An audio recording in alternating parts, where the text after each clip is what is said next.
नमस्कार, मैं हूँ अमिता पंकज और आप देख रहे हैं राजसत्ता एक्सप्रेस। राजसत्ता एक्सप्रेस के लीगल मैटर में आज हम आपके साथ में शेयर करने जा रहे हैं। एक याचिका फ़ाइल की गई थी, जिसमें माँग की गई थी पीएम मोदी को 6 साल तक चुनाव लड़ने से रोकने की उसमें माँग वाली जो याचिका थी, उसको दिल्ली हाई कोर्ट ने खारिज कर दिया। याचिका खारिज करते हुए अदालत ने कहा कि ये पूरी तरह से गलत है और कोर्ट चुनाव आयोग को किसी भी शिकायत पर विशेष दृष्टिकोण अपनाने का निर्देश नहीं दे सकता। इसमें जो एक वकील थे आनंद एस जोधले उनकी ओर से ये याचिका फाइल की गई थी और इसमें आरोप लगाया गया था कि मौजूदा लोकसभा चुनाव में पीएम मोदी देवी देवताओं और पूजा स्थल के नाम पर वोट मांग रहे हैं। कई बार उन्होंने राम मंदिर का जिक्र किया है और जहां भी जाते हैं वो वहां पर देवी देवता और पूजा पाठ का जिक्र करते हैं और यही साथ वो जो विपक्ष है उसके ऊपर भी आरोप लगाते हैं कि वो जो मुसलमान हैं उनके साथ में उनके पक्ष में काम करते हैं, यानी कि तुष्टीकरण का उनका आरोप लगाते हैं उनके ऊपर, इस तरह की चीज़ें वो बोलते हैं। जिस पे इनको ऑब्जेक्शन था और इन्होंने कहा था कि बीजेपी के लिए वोट माँग रहे हैं वो इन सारी चीज़ों का ज़िक्र करते हुए, इसलिए उनको 6 साल तक चुनाव लड़ने के लिए अयोग्य ठहराया जाए। वहीं याचिकाकर्ता ने इसे आदर्श आचार संहिता का उल्लंघन का मामला बताते हुए चुनाव आयोग से कहा कि 9 अप्रैल का जो यूपी पीलीभीत का जो उनका भाषण था प्रधानमंत्री का, जिसमें उन्होंने राम मंदिर का भी ज़िक्र किया था। यहाँ पर उन्होंने बहुत सारी चीज़ें बोली थी, धर्म को लेके उन्होंने बोली थी और उन्होंने ये कहा था कि गुरुद्वारों के जो सामग्री होती है उस पर से उन्होंने जीएसटी जो है हटा दी थी और उन्होंने जो बहुत सारी चीज़ें वहाँ पर बोल रहे थे, जिसके ऊपर जो याचिकाकर्ता है उनका जो था वो ऑब्जेक्शन था। उनका कहना था कि प्रधानमंत्री ना केवल हिंदू देवी-देवताओं, हिंदू और सिखों के पूजा स्थलों के नाम पर वोट माँगे, बल्कि विपक्षी राजनीतिक दलों को मुसलमानों का पक्षधर बताते हुए उनके खिलाफ टिप्पणी भी की। और आपको बता दें कि जिस भाषा का ज़िक्र याचिकाकर्ता द्वारा किया गया है, उसमें प्रधानमंत्री मोदी ने अयोध्या के राम मंदिर का ज़िक्र करते हुए विपक्ष के नेताओं द्वारा प्राण प्रतिष्ठा समारोह का आमंत्रण अस्वीकार करने की बात कही थी।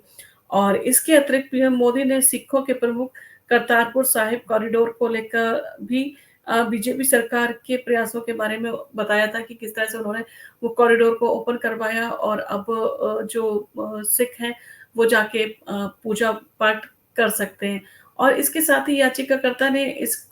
ये जो सारी चीज़ें वो बोल रहे हैं प्रधानमंत्री, उसको उसने बताया कि जो आदर्श आचार संहिता है चुनावों की, वो उसका उल्लंघन है। और हाई कोर्ट में जो पब्लिक याचिका दाखिल कर दी थी इसी को लेके उन्होंने, और याचिकाकर्ता ने कोर्ट से अपील करते हुए कहा था कि वह रिप्रेजेंटेशन ऑफ पीपल्स एक्ट यानी कि जन प्रतिनिधित्व अधिनियम के तहत प्रधानमंत्री मोदी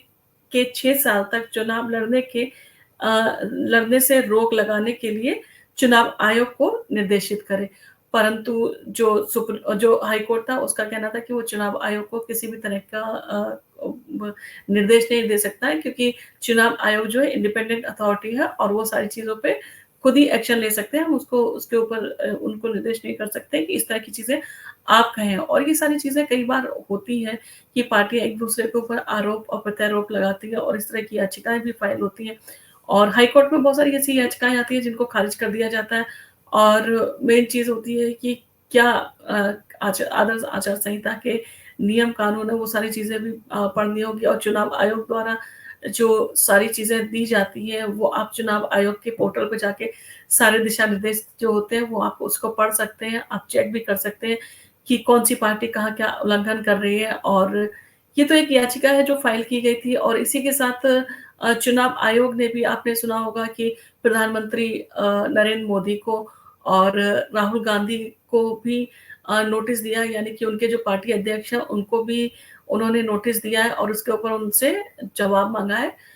उन जवाब देने के लिए कहा था कि उन्होंने जवाब देखा 29 अप्रैल को उन्होंने अपना जवाब इसमें दाखिल किया होगा कि क्या उन्होंने उसका जवाब दिया है। परंतु ये सारी चीज़ें हैं कि अगर प्रधानमंत्री भी अगर लगता है चुनाव आयोग को कुछ कर रहा है, तो चुनाव आयोग इतना निष्पक्ष होना चाहिए कि वो उनके खिलाफ भी एक्शन ले सके, क्योंकि लोकतंत्र है और लोकतंत्र में हर किसी के ऊपर जो है वो सारी चीज़ें एप्लीकेबल होती हैं, सेम चीज़ें एप्लीकेबल होती हैं, वहाँ पर एक आम आदमी समझा जाता है और उसी के अकॉर्डिंग उनके ऊपर सारी चीज़ें लागू होनी चाहिए और वो